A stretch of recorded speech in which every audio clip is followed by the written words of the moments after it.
a detailed video here of this harness that you can get from David Bullock, which I think is freaking amazing. It is fully plug and play. He updated the plugs that needed to be updated. Everything that you guys will get should just plug in and go.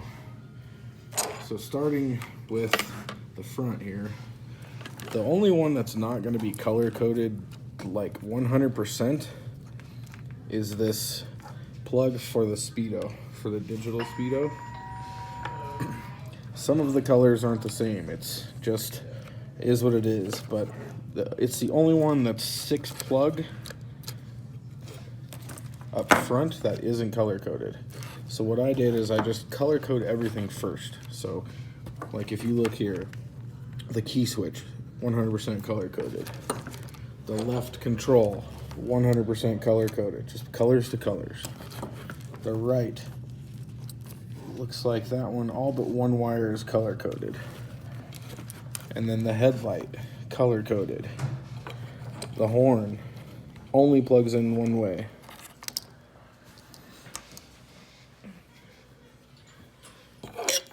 So if you start here, turn on the key, you'll see that it says kilometers.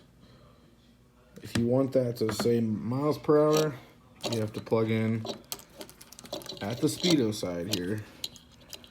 There's 2 plugs that aren't plugged in.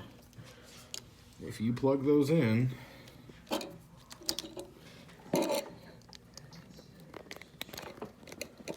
give me one sec here. Turn off the key and turn it back on. It says miles per hour. There is one wire that's not hooked on the Speedo side, and one wire that's not hooked on the harness side. These 2 wires are for your fuel gauge, which we don't have. That's what it's for, but you can make one if you want.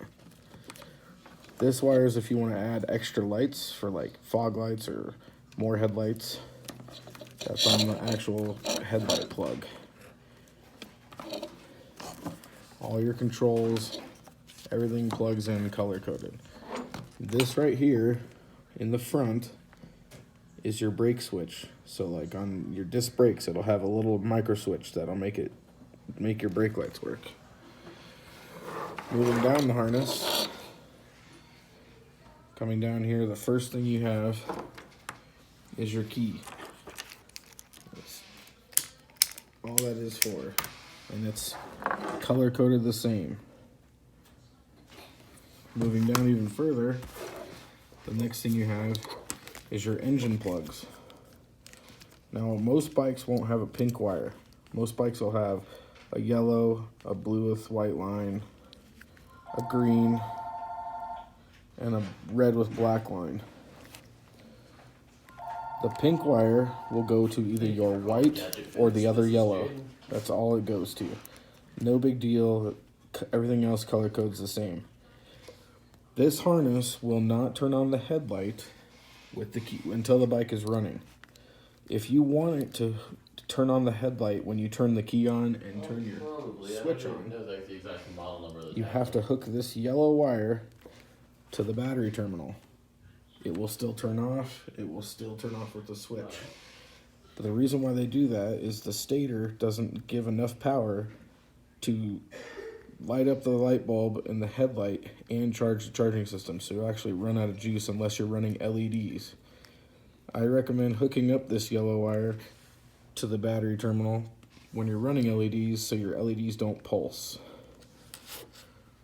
So moving down here, the one next to the engine wires is this guy right here. This is if you want to run a kill switch right here. The next one down is going to be your rear brake switch, which is for your foot brake. That's why it's the same colors as the front. Little barrel connectors here. This harness has 2 styles of coil wire. You can run either one. They're both the same color. Doesn't matter which one you run. Then moving down, it's going to have this one right here, which is a red with yellow line. That is your starter relay. So when you press the start button, it actually clicks a starter. And you keep going down the line here. This is your fuel gauge other end. It's a ground and that wire right here. So if you want to run a fuel gauge or you want to ask me how to run that, I can show you how to make a fuel gauge. Ground this to your battery and this one to your frame. You got your power wire here with your fusible link with an extra fuse. Then you've got your flasher. Now at the very end, you got your 12-volt relay and your CDI box. The only thing left is your tail lights. It's all color-coded. This is left and right with blinker and ground, running light, tail light, and ground. And in the front, you have the same colors. That's about it.